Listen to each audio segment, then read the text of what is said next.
नमस्कार सभी को, मेरा नाम है हर्ष और मैं फिर से आपके सामने लेके आया एक दमदार वीडियो।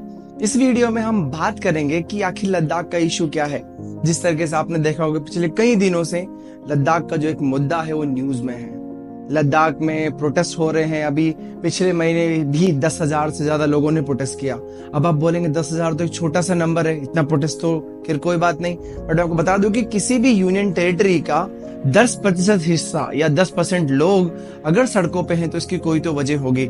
आपने सुना होगा सोनम वांगचुक जो कि एक टीचर हैं, एक इनोवेटर हैं, एक एंटरप्रेन्योर हैं, उन्होंने भी अभी आमरण अनशन शुरू किया है और अभी 21 दिन का अनशन अभी कल ही खत्म हुआ है। हालांकि उनका कहना यह है कि वो दोबारा वापस आएंगे और ये अनशन यहाँ पे खत्म नहीं माना जाएगा। आज मेरा 21वां दिन का अनशन खत्म हो रहा है और आज एक महत्वपूर्ण दिन है।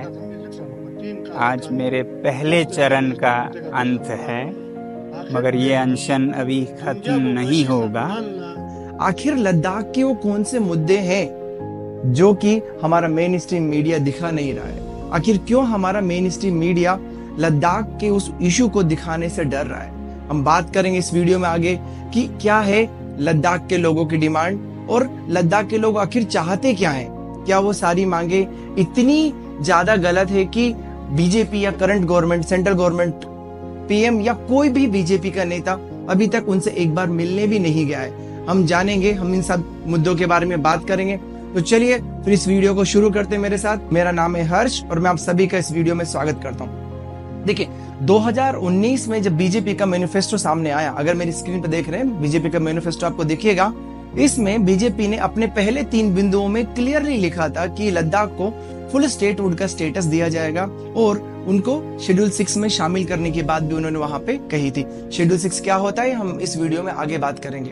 पर उसके बाद में 2019 का चुनाव बीजेपी ने इन्हीं मुद्दों पे लड़ा और 15 सीट के साथ जीत भी हासिल करी।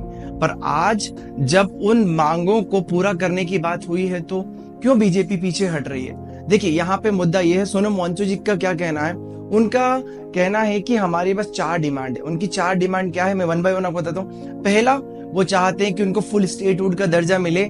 यूटी लद्दाख जो कि आर्टिकल 370 हटने के बाद में यूटी बनी तो वहां पे उनका कहना यह है कि हमें फुल स्टेटहुड का दर्जा दिया जाए। दूसरा, वो चाहते हैं कि उन्हें शेड्यूल 6 में शामिल किया जाए। शेड्यूल 6 में आपको बताऊंगा कि वहां पे कुछ ऑटोनोमस पावर या कुछ एक्स्ट्रा पावर्स दी जाती है, वो उनकी डिमांड है। तीसरा, उनकी डिमांड है कि वहां के लोगों की जॉब का जो मुद्दा है, वहां के लोगों का जो दूसरे जो लोकल मुद्दे हैं उनके लिए, जॉब के मुद्दे के लिए वहां पे उनका स्टेट सर्विस कमीशन या उनकी जॉब के लिए सर्विस कमीशन स्टैब्लिश किया जाए। ये वहां पे उनके कुछ मुद्दे हैं। अब यहाँ पे जो सबसे बड़ा सवाल ये होता है कि बीजेपी क्यों ध्यान नहीं दे रही। इसके लिए बहुत सारे मत आए, बहुत सारे जो यूट्यूबर्स हैं उन्होंने अपने अपने वीडियोस बनाए और उन्होंने अपनी अपनी सलाह रखी। मैं यहाँ पे आपको ये बताना चाहूंगा कि एग्जैक्टली देश में अभी हो क्या रहा है। अगर आप सहदेव के जंगलों की बात करें, छत्तीसगढ़ जंगलों की बात करें तो वहां पे इंडस्ट्रियलाइजेशन हो रहा है और वहां पे पेड़ काटे जा रहे हैं। लक्षद्वीप में भी टूरिज्म को बढ़ावा देने के नाम पे कितना सारा इंडस्ट्रियलाइजेशन हो रहा है, अनसस्टेनेबल डेवलपमेंट हो रहा है। लद्दाख का जो मुद्दा है वो भी कुछ हद तक मिला जुला ही है। अगर हम लद्दाख के मुद्दे की बात करें तो सोनम वांगचुक जी के एक भाषण में उन्होंने कहा था कि लद्दाख का जो इन्वायरमेंट है, लद्दाख का जो इकोलॉजी, जो पूरा का पूरा इकोसिस्टम है, ये सारा इकोसिस्टम बहुत ही फ्रांजिल है। अगर हम इंडस्ट्रीज को, जो बड़ी बड़ी इंडस्ट्रीज है, उन सब को अगर वहां पे लगाने की परमिशन मिलती है या वहां पे लगाते हैं, जो वहां का सिस्टम है वो बहुत जल्दी डिस्ट्रॉय हो जाएगा और इससे फर्क सिर्फ लद्दाख को नहीं पड़ेगा, इससे पूरे भारत को, इवन पूरे एशिया कॉन्टिनेंट को उस चीज से फर्क पड़ेगा और डिसास्टर्स बहुत ज्यादा होंगे। अब मैं आपको बता दूं, देखिए एग्जैक्टली यहाँ पे गवर्नमेंट का सीन क्या होता है। शेड्यूल 6 में किसी भी स्टेट को शामिल करने के बाद में उस स्टेट को, वहां पे ऑटोनॉमस डिस्ट्रिक्ट काउंसिल की बात कर लो, वहां पे कुछ अलग राइट्स मिल जाते हैं, जहां पे लोकल इंडस्ट्रीज को लगाने के ऊपर, वहां की लैंड, वहां के जंगल के ऊपर जो कंट्रोल होता है वो उस स्टेट का होता है। और जब उस स्टेट का कंट्रोल होता है तो स्टेट डिसाइड करती है कि वहां के जंगलों को किस यूज में लेना है, क्या वहां पे किसी इंडस्ट्री के लिए परमिशन दी जानी है या नहीं दी जानी। यहीं पे घूम फिर के मुद्दा एक आता है। यहाँ पे दो बहुत बड़े मत हैं, जिनमें एक जो सोसाइटी का एक बहुत बड़ा तमगा, एक बहुत बड़ा जो एक हिस्सा है, वो ये कह रहा है कि अगर लद्दाख को फुल स्टेटहुड का दर्जा अगर मिल जाता है और उनको शेड्यूल 6 में शामिल कर लिया जाता है, तो मोदी जी वहां के जो रिसोर्सेज हैं उसको किसी अपने दोस्तों को नहीं बेच पाएंगे। हालांकि हमने जो ये सोशल मीडिया में देखा है, मैंने वही बोला, ये हमारी कोई भी पर्सनल राय नहीं है। कुछ और मुद्दों की अगर हम बात करें तो यहाँ पे ऐसा उनका कहना है कि जो लद्दाख का जो सिस्टम है ये कभी भी टूट सकता है, तो वहाँ के जो लोकल लोगों के जो इश्यूज है उन पे ध्यान देना बहुत जरूरी है।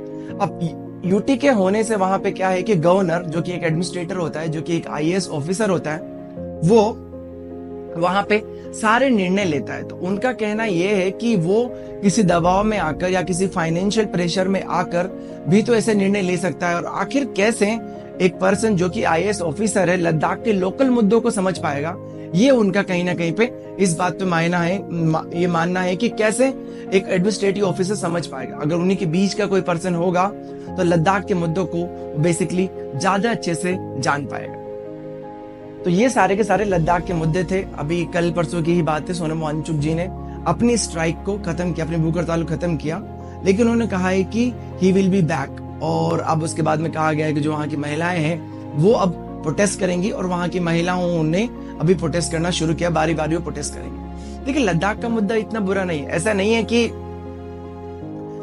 लद्दाख सिर्फ एक रेगिस्तान है जिस पर ध्यान ना दिया जा सके, cold desert Ladakh.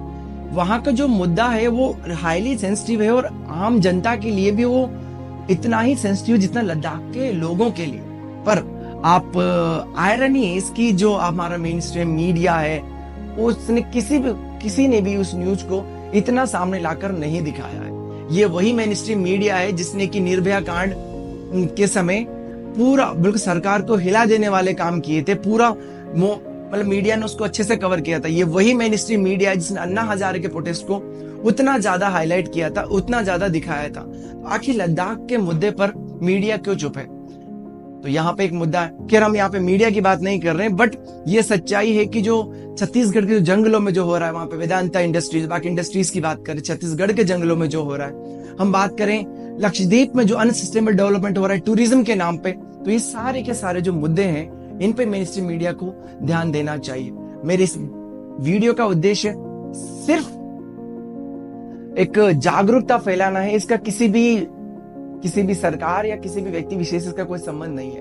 I am the independent one, जो कि मैं चाहता हूं कि चीजें आगे बढ़े। कहीं ना कहीं पे लद्दाख के भविष्य में ही हम सबका भविष्य है।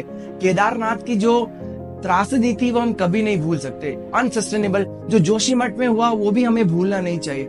हम नहीं चाहते कि लद्दाख एक दूसरा जोशीमठ बने या लद्दाख एक दूसरा केदारनाथ बने। ठीक है, तो फैसला आपका है, फैसला आपको डिसाइड करना है। तो बस यही है कि आप डिसाइड एग्जैक्टली करना क्या है। ठीक है, इसके साथ मैं आपसे विदा लेता हूं। अगले वीडियो आपसे फिर से मिलूंगा। Thank you so much.